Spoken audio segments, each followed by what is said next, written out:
Amen. Ikhensa ku amukeriwa. A yeni xikan'wekan'we a rikwenu ra Xikwembu. Samuel wo sungula chapter 25. A hi tekeni kusuka ka verse 23. Hallelujah. Amen. A hi fikeni na yona ka 25. Hi hlayeleni yo loko mi yi kumini. Samuel wo sungula chapter 25. Verse number 23 na 24. Hambi u tshika 25 a wu hlaya na 24 ta swi hlamuseta ku ne.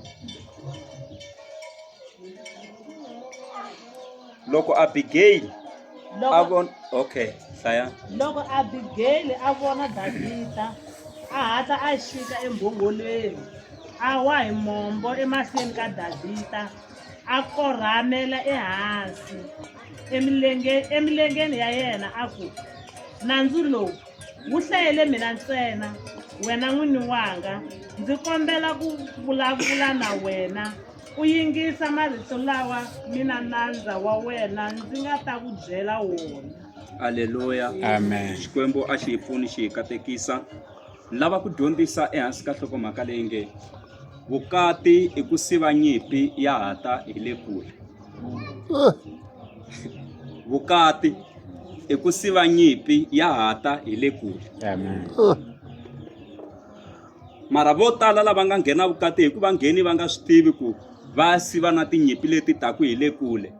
Na namuntlha ve se swi tiva ku kahle kahle a vukatini a va yela yini. Un'wana vukatini u twa ingaku vukatini u yela ku bebula vana swi helela kwalaho a hi swona ntsena. A vukatini ku siviwa na tinyimpi ta generation leti fanelaka ti lwiwa from generation to generation.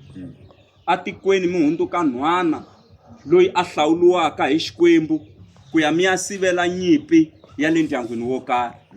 Kambe mi ya ka mani hi le ka hlungwana mi ku mi suka ka mani ka Mlambo. Ma swi vona n'wana wa ka Mlambo u fane a suka la ka Mlambo a ya ka hlungwana a ya siva tinyimpi leti a ti fane ti hlasela va ka hlungwana. Amen. Mara a ri n'wana loyi a humaka kwihi a ka Mlambo. Vukati i ku siva nyimpi ya hata hi le kule. La hi hlayeke kona va ka hina hi twa hi ta hosi Davida, hi twa na hi ta Nabal, hi twa na Abigail. Mara hi la ku vulavula ngopfu hi Abigail namuntlha. Haleluya kereke ya hosi. Amen. Abigail i munhu loyi a ri evukatini. Loko a ri vukatini a va mhani loyi a twisisaka ku u yeli yini evukatini. Yi ri mhani loyi a sasekini a tlhela a yimeka a swi nga heleli kwalaho ntsena a tlhela a va a tlharihini. Minkarhi liya ya ku munhu wa xisati a rhwala Brazilian ya 5,000 mara la nhlokweni ku ri ha chumu yi fane yi yima liya. U nga rhwali Brazilian ya 5,000 mara la byongweni ku nga ri na chumu. Munhu a dzenengerini 5,000 hinkwayo. I tisemende tingani leti u nga ti dzenengela nhlokweni. Ni vula ku ta 5,000 a wu ti kumi 50 bags. U rhwe 50 bags hi nhloko mara nhloko ya ha chumu. Mi ta vo hi leswi endliwaka mutini kwa leswi a swi kombisi ku na muti la. Munhu a ri mutini mara wa ha tlanga makariti. Munhu a ri mutini wa ha tlanga muchayeni. U vho swi vona ku la ku na problem la. Ku rhwaliwa ti Brazilian ta mahala nhlokweni to durha mara nhloko yi ha chumu. Amen. Se Abigail yi ri a yimekini a saseka tlhava a tlharihile le dzongweni. A ri wasati wo tlhariha. Se loko a tekiwini a mutini wa Nabal a fuwi swilo swo tala leswi a swi ri kona swifuwo tinyimpfu timbuti tihomu a xi fumini xi yisa lexiya. Mara rito ra Xikwembu ri n'wanuna loyi a ri xipandzahloko. Mara Abigail a protecta nuna wa yena a hlonipheka ne le tikweni swi nga tiveki ne le ndyangwini ku humelela yini hi ku Abigail a tlharihile. Se siku rin'wanyana Davida wa suka a ya amananga na malandza ma yena va ya khepa kona amananga va gova kona. Se loko va ri amananga ndlala yi sungula ya va kona phela ndlala amananga. Se loko ndlala yi sungula mananga Davida a twa ku kuna munhu loyi vongo i Nabal a tshama ku la kusuhani la a nga hi pfuna musi hi ku la nhoveni swifuwo swa yena leswi va ku swi ri laha swi hlayisiwa hi hina ene hi swi hlayisa na ku makhamba va nga swi yivi. Ku na vanhu vo tala lava nga lava ku yiva swifuwo swa yena ivi hi va chavisa ku va nga teki na xifuwo na xin'we xa Nabali. Se hi ku hi na ndlala vakulukumba ene hi khepini la nhoveni, wa hi nga hi ya kombela swakudya aka Nabali hi twi ku le ku tsemeteni ka voya bya tinyimpfu, a hi yeni hi ya kombela swakudya swo dya sweswo ntsena, hi ya kombela sweswo ntsena aka Labani. Loko va ya ele aka Nabali mi nga ti bayizisi, ku na Labani na Nabali, se mi nga ti hlanganisi. Haleluya. Se loyi i Nabali loyi. Se loko maya marhumiwa ma landza ma Davhida ma fika aka Nabali, veri hi rhumiwe hi Davhida u ri hi ta hi ta kombela swakudya. Twanani Nabali ku ri yini? U ri who is David to me? I mani Davhida? Kambeni ku na mahlonga lawa ma tsutsumaku vakulukumba va vona va endlela ku ta hi hlupha la. Se va ku hi rhumiwe hi Davhida u ri hi ta hi ta kombela swakudya. A ku ni ha swakudya swo huhisa mina. Ene twanani Davhida i hosi, ene Davhida u lwi tinyimpi. Davhida hi yena nga tshama a dlaya na xihotlovile. Davhida hi yena a nga tshama a pfuna na Sawulu a ka tsandzeka ku lwa na Vafilista. Davhida u lwi tinyimpi leto tala. Davhida a nga chavi ku lwa nyimpi. U byela Davhida u ri famba mi ya n'wi byela Davhida yoloyo ku ni ha swakudya swo huhisa mina, ni ha swakudya swo tlanga hi swona. A ni la ku ta ni ta hluphiwa hi mahlonga la. I mani Davhida ka mina? I Nabali a vulaka sweswo. Ivi va teka mahungu va ma tlherisela ka mani? Ka Davhida. Va fika va ku Nabali u ri u ha swakudya swo huhisa, mi baleka ka vinyi va n'wina mi endlela ku ta n'wi hlupha hala, yena a nga lavi ku hluphiwa hi munhu, ene na swakudya a nge hi nyiki, u ha swakudya swo huhisa. Davhida a ku yini? A ku hlomani matlhari hikwerhu la. Aka rixaka ra Nabali hi la ku ya hlasela ku sala ku ri hana n'wanuna na un'we, ku ta va ku nga ha ri hava n'wanuna loyi a vitaniwaka hi xivongo xa ka Nabali. Hi la ku ba ku sala vavasati ntsena a rixakeni ra yena. Hi n'wi hlayiseli swifuwo la nhoveni, hi swi hlayisa, mara yena namuntlha u hi komba tihanyi. A ku hakunene masasani xi feli nhoveni. Swi kona Bibeleni sweswo. Haleluya. A ku masasani xi feli nhoveni pela. Hi n'wi sasini, mara yena namuntlha u hi komba tihanyi ta so. Hi ya ku hlaseleni amutini wa yena. Hi ya ku beni ka ndhawu liya hinkwayo liya. Ha hloma sweswi. Munduku leri xaku ha nghena laha tikweni. Hi ba tiko hinkwaro, mimiti hinkwayo ya ndhawu liya ya xivongo xa ka Nabali ku ta sala ku ri ha munhu wa xinuna. Hi dlaya na swivanani swa majaha kahle. Hi la ku ba ku sala ku nga ha ri hava vavanuna lava nga ta yisa rixaka mahlweni ndhawu liya. Hi swilo leswi a nga swi endla. Nabali yi ri a endla phati leyikulukumba, ku dyiwa, ku nwiwa, ku tsakiwa na malandza ma yena a nga na mhaka na swona. Haleluya kereke ya hosi. Amen. Loko a nga ri na mhaka na swona, ivi un'wana wa malandza ya Nabali a tsutsuma a ya aka nsati wa Nabali ku nga Abigail. A ku hey madam, swilo leswi nga humelela laha swa chavisa laha. Ene u yi hi vukati phela Abigail ka ndhawu liya. A ku ti malandza ma munhu loyi a vitaniwaka i Davhida, a va swi tino i hosi phela. Va ta kombela swakudya, Nabali u va tsonini, a tlhelaka u ha swakudya swo huhisa. Ene u vulisa leswi Nabali a nga tirheli khixini phela. A hi yena a vonaka swe le khixini. A ku ni ha swakudya swo huhisa. Se Davhida u kwatini. Ni twi maveriveri ya ku Davhida u le ku teni a ta hlasela muti lowu, a hlasela na kwala tikweni la. Hey, u ta hi onhela hi ku vanhu lava ya hava vona loko va khepile nhoveni loko herisa swifuwo. Va tele masocha lawa ya. Va ta hi hlasela laha ku nge lunghi nchumu laha swi ya ku onhakeni la. Se a no ku hlevela Abigail loko a ya laha ku nga na Nabali. A kuma ku Nabali u ti tsotserini, u ti dakwelini. A ku ni nge vulavuli na yena. van'wani ha tekiwa hi ya vukati ma hi tekiwe hi munhu wo nwa na byala ma swi tiva swa humelela a mi vulavuli timhaka munhu a ha tswotswiwile n'wi tshikeni a xalamuka n'wi mi pfa mi biwa hi ku mi lava ku vulavula timhaka nwini lowun'wanyana why mi nga n'wi tshiki byi xalamuka ku sungula Haleluya.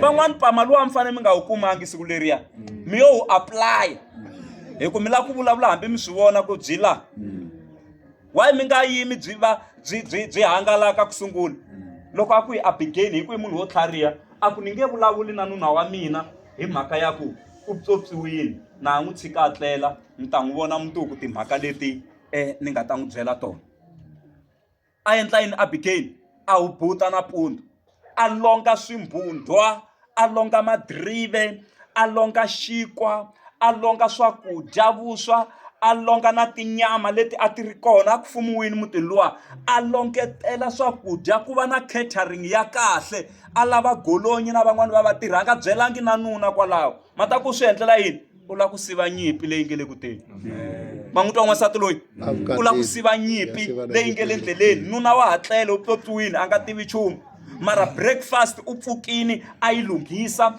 a lunghisa na mati mo hlamba ku nuna loko a pfuka a hlamba a dya swi tshamiseka yena u butela ku ya siva nyimpi leyi nge le ku teni hi mhaka ya ku masocha se ma tlakukini ma ta ku hlaseleni la mutini a longa swakudya golonyi yi tala longa na spices na swin'wana na swin'wana golonyi yi tala ivi ku sukiwa byela lavo pfuna a yeni ku fambiwa Haleluya kereke ya hosi amen yi kona kereke a xikarhi ka hina yes haleluya ku fambiwa ku khandziyiwa swo khandziya hi leswiya ku fambiwa ku yiwa kona kwalaya amen minkarhi leyi ku tirha ngopfu tikamela na tihanci na timbhongolo haleluya kereke ya hosi ivi ku fambiwa ku hlanganisiwa mani ku hlanganisiwa Davhida loko va famba loko a langutisa a hi languteni verse leyi 1 futhi a hi languteni la haleluya amen a kotlana na vona ya ma hi pfuleni kwalana ma ri na yona kwalana ka Samuel wo sungula chapter 25 haleluya xikwembu xi hi pfuni xi hi katekisa a hi langutiseni verse 23 loko Abigail a vona Davhida a hatla a xika ambhongolweni a wa hi mombo emahlweni ka Davhida a korhamela ehansi twanani mhani loyiwani loko a vona Davhida a humelela a chika ambhongolweni sayini yo chika ambhongolweni i moya wa ku titsongohata haleluya kereke ya hosi wasati u fane a titsongohata amahlweni ka wanuna haleluya kereke ya hosi haleluya mativa loko no nge vukatini ri hamoya wo titsongohata i problem ku titsongohata swi na matimba ivi na hina vavanuna hi vona nkoka wa ku titsongohata ka vamhani amen hi nga swi bihi makatla hi vona a hi voneni nkoka wa ku titsongohata ka yena a chika ambhongolweni a khisama hi matsolo u lava ku ri ya swikweleti leswi nga endliwa hi nuna phela mombo wa yena wu bahasi i moya wo titsongohata amahlweni ka Davhida u ri hosi ya mina u nge se endla nchumu ni kombela ku nantu lowu u nga wu twa wu rhweshi mina u nga wu rhweshi nuna wa mina vito ra yena i Nabali swi vula ku xipandzahloko swi vula ku phuphula ina u yo pfi hi vuphuphula nuna wa mina na swi tiva swi koho kwalani bibeleni mara ni kombe ku namuntlha hi ndlela yin'wanyana ni tshiki ni ti hanyela na phuphula ra mina hi tiyela mahlweni ni n'wi amukela te taniya nuna wa mina a ri xipandzahloko rhwexa mina milandzu leyi nga kona loko u lava ku dlaya mina u tshika rixaka ra ka Nabali ma n'wi twa mhani loko a tiyimiseli njhani u ri hosi milandzu hinkwayo yi rhweshi mina a ku lanta mahlweni ka wena ni tela ku rivaleriwa ka leswi nuna wa mina nga ku hlamula swona loko u ta va u rhume malandza ma wena ni hi kombela ku rivaleriwa u nga hi hlayeli ku dyoha ka hina ho kompela hi matimba ni tina swakudya leswi a wu ri ku swi laveni hi leswi ku rhumeteriwa majaha chichetelani swakudya hi le swakudya ku chiketela swimbutwa madirive yini hi lero swi tele ku tlula na leswi Davhida a swi languterile. Haleluya kereke ya hosi. Swi tele ku tlula na leswi Davhida a swi languterile. Twanana loko a endlile sweswo Abigail yiri emilengeni ya yena aku nandzu lowu wu hlayele mina ntsena wena n'winyi wanga, ndzi kombela ku vulavula na wena u yingisa marito ya mina. Haleluya. Kumbe lawa mina nandza wa wena ndzi nga ta ku byela wona. Haleluya. A sungula ku vulavula na yena Davhida, a sungula ku vulavula timhaka hinkwato. Haleluya. Ni kombe mi hlayela 32 hi twa ku Davhida u hlamuli ku yini loko se a ta va kombeli ku rivaleriwa Abigail. A hi tweni Davhida ku u ri yini. Hlaya 32 na 33. Davhida a hlamula Abigail aku khensiwe hosi Xikwembu xa Israyele lexi xi ku rhumeke namuntlha ku ta ni hlanganisa. A xi khensiwe hikwalaho ka vuxiyaxiyi bya wena, na wena ndza ku khensa hikuva namuntlha u ndzi siverile ku halata ngati ni ku tirhisela hi ndzexe. Maswito a nga sivangi nyimpi Abigail. Davhida a amukela tinyiko. Aku khensiwe Xikwembu lexi nga le henhla hi mhaka ya ku u wasati wa vuxiyaxiya. Loko a u nga vangi na vuxiyaxiya ka mhaka leyi a ni ya ku halateni ka ngati ndhawu liya. Se Xikwembu a xi khensiwe ku va xi ku tirhisini u kota ku va na vuxiyaxiya, u kota ku swi tekela nhlokweni. Ni nga ha halati ngati a mutini luwa wa ku wena Nabali. A ku ri na nyimpi leyi a yi ri ku teni. A ku ta nuha ngati namuntlha laya, a ku ta khuluka ngati namuntlha laya, mara wena Abigail ni twi xikhongelo xa wena. Hi ndlela yin'wana ni amukela xikombelo xa wena. A nga sivangi nyimpi ya hata hi le kule. A nga sivangi nyimpi ya hata hi le kule. Khombo ra kona a hi ngo khombo ra kona. Loko Abigail a tlhelela kaya a kuma ku Nabali se di pfukini. Di le ku tiloleni kwalaha kaya kwalaha di jikajika a nge na swona di cincacicana spray swi chela byanyi kwalaya. Hi mbilu Abigail a ku a nga swi tin'wana na loko ni suka ku siveni ka nyimpi yin'wana leyi tiyindlu ta tiko leri a ti ta hisiwa hinkwato. Ivi a fika a vitana nuna wa yena ku tshamiwa hansi. Ku ri un'wana ta ku mayima a va ri kuteni va ta mi hlasela la mayima la. Mi kuma ku nuna a nga swi twisisi no ku famba yini ku yima yini, mara u fika a tshama kahle hansi a vitana nuna wa yena. Haleluya. Papa ximanimani sweswi va vitanisa na ku swona, hayi tshamani kwalani na mahungunyana. Ivi a tshama na papa a ku mi nga va mi hlamarini loko mi pfuka nampundzu mi kuma mina ni nga ri kona, kumbe ti nga duvuli ku ni hlamalini na mina ku u nga va hubuterini kwihi. No hlamala na mina ku a se tshama ni ku vo hubutisa leswi ku tekiwini a dyi swi vonangi dyi fomini phe a swi vonakangi no ku tekiwini laya. Sa ku heyi ku na malandza ma nga rhumiwa laha va ta kombela swakudya, wa swi tsundzuka. Sa vuyisa miehleketo a ku yana swi tsundzuka a ku vanhu lava va rhumiwe hi Davhida. Wa n'wi tiva Davhida yo loyi a va rhumile ku hwi. Se a sungula ku hlamusetiwa hi Davhida ku i munhu wa njhani ene i hosi ya matimba leyi nga lwa tinyimpi ene ya hlasela.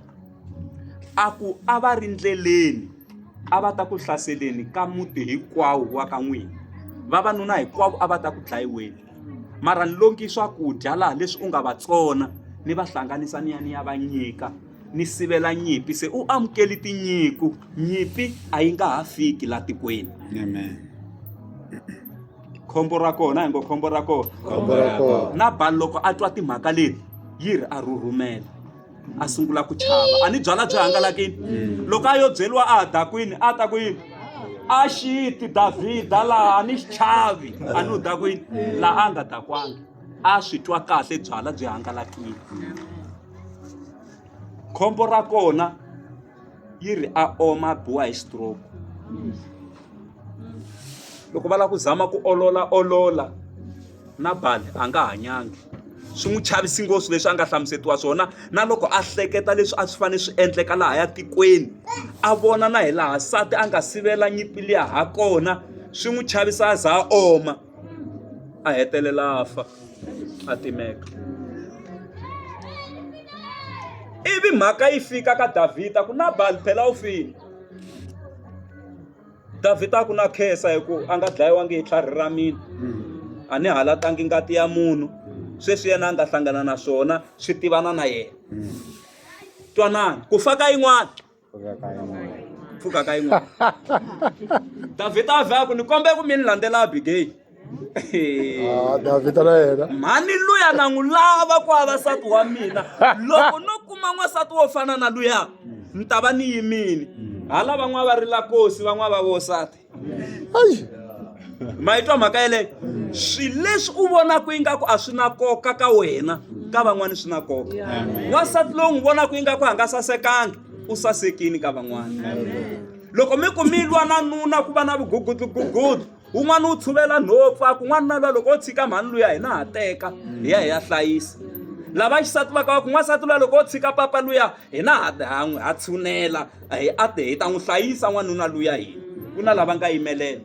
Hlayisa leswi u nga na swona, hlayisa leswi u nga na swona.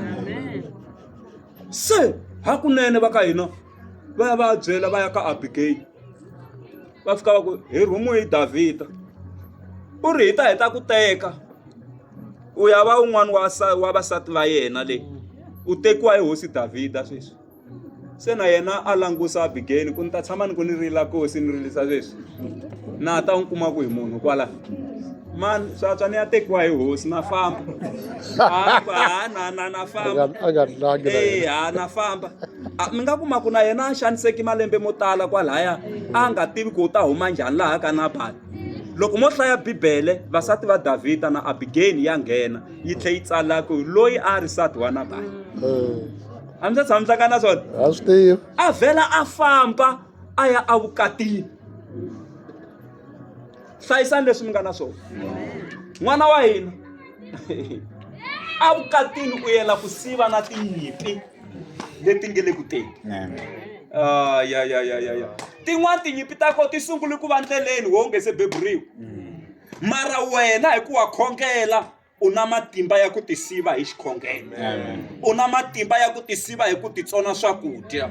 U na matimba ya ku ti siva hi rito ra Xikwembu. Mahanyelo ma wena mutini ma ya siva tinyimpi leto tala ngopfu. Mahanyelo ma wena ma ya hlayisa nuna, na vatswari va nuna va tsaka va ku ya lava hi tiseli nhwana wa kahle. Xikwembu laha hi yo nyikiwa hi Xikwembu. Ku na vanhu lava nghenaka evukatini va hakunula na swincovoncovo leswi ku nga khale swi haki va ndyangu, va nga swi tivi ku va ta swi endlisa ku yini. Mara hi ku nghena ka wasati wo tlhariha wo tiva timhaka ta yena, a maka muti a wu tlakula wu va muti wo languteka. Famba tlakula ndyangu wa kahlungwana, wu va ndyangu wo languteka, wu va ndyangu wo hlonipheka. Haleluya, kereke ya hosi yi kona kereke xikarhi ka hina na. Ene vukati a hi ku landza nuna wa wena ntsena, ku mi teli nuna lavan'wana hayi ni va cheke u yela na va lava van'wana kwalaya va vukati, vatswari va yena, rixaka ra ka vona, vo papahulu na vo papatsongo kwalaya. Ku fane ku hanyisaniwa kahle, ku va na order ya kahle. U swi tiva ku lava i va vukati bya mina, va fane va hloniphiwa. Van'wana va ta vulavula swo ku vavisa mara u nga swi landzeleli.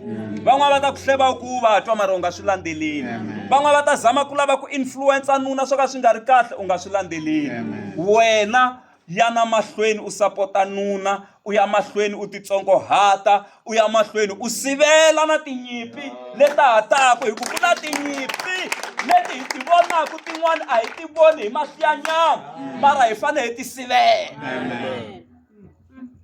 Vamhani n'wina mi nge le vukatini maka ma ti siva tinyimpi kwe kumbe mo a ti ngheni ti hlasela maka ma siva. U ri yini inani Mordekai, u ri ka Esther tukulu wa yena. N'wana sesi hi pulaniwini na Majuda hi fane hi dlayiwa la tikweni, ku ve ku na date. Se hi kombela ku hi vulavulana na hosi yi hi twela vusiwana ku hi nga ha hlaseriwi ka date liya. U ri a swi endli ku ya mahlweni ka hosi munhu a nga vitaniwanga, wa tonga hi xiteta xa ku u tekiwe vuhosini. Swi tivi ku a swi cinci ku wena hambi u tekiwe hi hosi ku u mujuda a swi cincanga wa ha ri mujuda. Se loko va ku dlayeteriwa majuda na we u ta dlayiwa u ri kwalano hi ku u mujuda. Ivi a miyela a tlhela a ngetela mhaka leyi a ku Esther n'wana sesi swi tivi ku loko u miyela hi nkarhi wo fana na lowu hi ndlela yin'wana hi wena a wu fanele u sivela nyimpi leyi nge le ku teni. Loko u miyela hi nkarhi wo fana na lowu swi tivi ku pfuneka ka hina ku tata ku huma kun'wana. A ni sweswi hina hi zami wena a hi vona wena ku hi wena xitshunxo hi ku kwalano a wu endli nchumu hi mhaka leyi ku pfuneka ka hina ku tata ku huma kun'wana. A vha cinca miehleketo ku malume ni kombe mi byele vanhu mi nghena xikhongelweni hi fasta ku loko ni ya mahlweni ka hosi yi ni yingisela ene hi pela ku titsoniwa masiku manharhu ku khongeriwa. Loko a ya mahlweni ka hosi yi fika yi n'wi amukela kahle hi laha se ku nga boxiwa na ku i Hamani a nge le ku swi endleni, i Hamani a nge le ku pulaneni ka Mordekhai, i Hamani a nge le ku endleni. Hamani u na mhandzi leyi a nga yi dzima u lava ku vamba Mordekhai. Hamani ku boxeteriwa timhaka hinkwato. Hosi yi ku kwi swa tswa mhandzi leyi nga dzimiwa a yi ya vamba yena Hamani a ku hi ku ya hayekiwa yena. Hi kombela ku sweswi ku tsariwa mapapila ku khaseriwa matiko hinkwawo hi ku mapapila lawa a ma fambi ka swifundza hinkwaswo ku majuda hi date yo karhi laha ku nga na mujuda wa dlayiwa. Ka khaseriwa a ka ha ri na mujuda a nga ta dlayiwa laha tikweni laha. I mani a nga sivela nyimpi? Esther. Vukati i ku siva nyimpi Yeah. ya hata hi le kule. Haleluya kereke ya hosi. Loko munhu a nghena vukatini a ya va hlamulo a mutini wa ka Maxaka. A va hlamulo a mutini wa ka mani? A mutini wa ka Chawula. A va hlamulo a mutini wa ka Mabasa. A ya va hlamulo a mutini wa ka Chabalala. I muti wihi un'wanyana futhi? A ya va hlamulo a mutini wa ka Hlungwane. Muti wa sala wa ka n'wina. A ya va hlamulo mutini wa ka mani? Wa ka Mashele. Na muti wa ka mani? Wa ka Hlungwane. Na wa ka Maceke. Na wa ka mani futhi? Loko mi nga vuli mi ta hlupheka. Vanhu lava tekiwaka va ta ka mindyangu ya ka n'wina a va ta va ti hlamulo lahaya. Va tlhela va ta siva tinyimpi leti hataka hi le kule leti n'wina a mi nga ta ti kota. A nga vulavulangi na ndza hosi ku fika Well spoken. a hi sikeni yima milenge ya hina. Lava hi ya khongela hi khongelela muti lowu. Loko hi heti ku khongela tani ya khongelela na sesi lahaya Xikwembu xi n'wi pfuna xi n'wi